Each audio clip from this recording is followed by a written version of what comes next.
Everyone, আশা করি তোমরা সবাই খুব ভালো আছো। আমিও ভালো আছি। আজ আমি অনেক দিন পর আবারও চলে এসেছি একটা রেসিপি নিয়ে। আমি বানিয়েছি restaurant style chilli garlic chicken chowmein. এটা খুব ভালো হয় খেতে, একটু স্পাইসি মধ্যে এটা আসে। তো আমি যেভাবে এটা বানিয়েছি সেটা তোমাদের সাথে শেয়ার করছি। চলো চটপট দেখে নাও।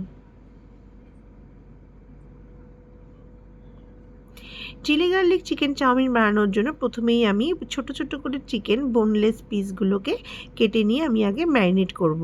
দেখো, তার জন্য আমি প্রথমে সয়া সস অ্যাড করলাম, দিয়ে দেবো নুন, অল্প করে নুনটা দেবে যেহেতু সয়া সসের মধ্যেও নুন থাকে, আর দিলাম গোলমরিচ গুঁড়ো, দিয়ে এটা ভালো করে মাখিয়ে কিছুক্ষণের জন্য ম্যারিনেট করে নেবো।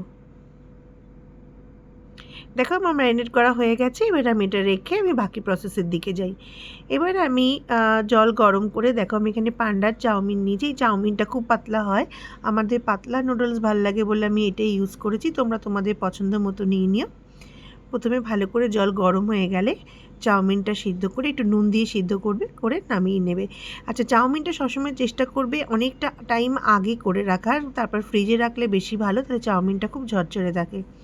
এরপরে দেখো, আমি যখন বানাবো চাউমিনটা তখন আমি প্যানের মধ্যে তেল দিয়ে আগে ডিমের 3টে ডিম ফাটিয়ে দিলাম, দিয়ে আমি এটাকে ডিমের ভুর্জিটা বানিয়ে নেব। দেখো, ডিমের ভুর্জি বানানো হয়ে গেছে। এরপর আমি কড়াইতে আর একটু তেল দিলাম, দিয়ে এবার ম্যারিনেট করা চিকেনগুলো দিয়ে ভালো করে ফ্রাই করব। ভাজতে ভাজতেই চিকেনটা নরম হয়ে যাবে, এটার জন্য কোনো আলাদাভাবে টাইম দিতে লাগবে না। দেখো, আমার ডিম আর চিকেন দুটোই ভাজা হয়ে গেছে। এবার বেশ কিছুটা বেশি পরিমাণে একটু তেল দিলাম, যতটা লাগে প্রয়োজন মতো। এবার আমি এর মধ্যে ফোড়নে দিয়ে দেবো একটু রসুন কুচি। যেহেতু এটা চিলি গার্লিক নুডলস, সেই জন্য প্রথমেই ফোড়নে যাবে রসুন আর চিলি ফ্লেক্স। যদি তোমাদের কাছে চিলি ফ্লেক্স না থাকে, তোমরা কিন্তু শুকনো লঙ্কাও ছোটো ছোটো করে কেটে দিতে পারো। ফোড়নটা হয়ে গেলেই সুন্দর গন্ধ বেরোবে, সেই সময় আমি দিয়ে দিলাম, এই দেখো লম্বা করে কাটা, একদম পাতলা করে লম্বা করে কেটে রাখা গাজর, দিয়ে দেবো আমি সরু করে কেটে রাখা পেঁয়াজ, দিয়ে হাই ফ্লেমে ভাজবো। যেহেতু এটা চাউমিন, সবসময় কিন্তু হাই ফ্লেমে ভাজতে হবে, না হলে সবজিগুলো একদম নরম হয়ে যাবে।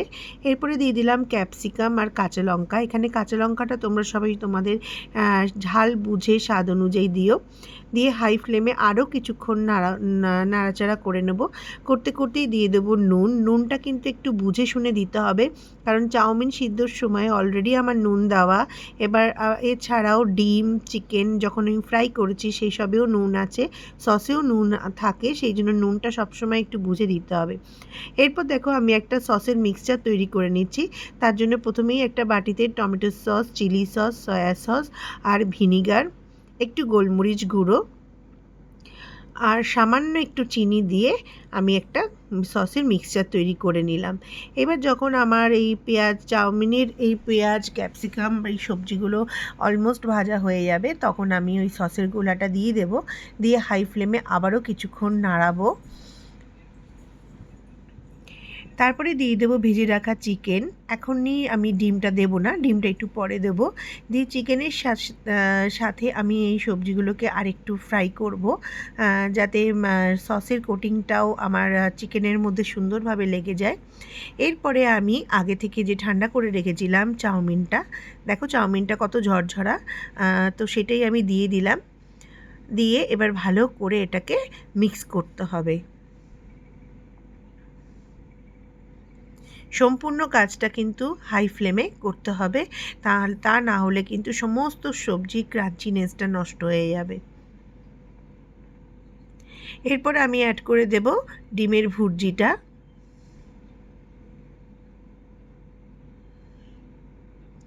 দিয়ে আবারও হাই ফ্লেমে নাড়তে থাকবো। এরকমভাবে মোটামুটি 10 থেকে 15 মিনিট আমাদেরকে কিন্তু চাউমিনটাকে ভালো করে ফ্রাই করতে হবে হাই ফ্লেমে। দেখো, আমার chilli garlic chicken noodles ready. আমি এটা সার্ভ করে দিলাম, দেখেই বুঝতে পারছো কতটা ঝরঝরে হয়েছে, খেতেও খুব ভালো হয়েছিল। তো তোমরা এইভাবে রেস্টুরেন্ট স্টাইলে এরকমভাবে চিলি গার্লিক চিকেন নুডলসটা বাড়িতে বানিও নিজেদের মতো করে, দেখবে খুব ভালো লাগবে খেতে। আর যদি ভালো লাগে তো একটু লাইক কমেন্ট সাবস্ক্রাইব করে দিতে ভুলো না।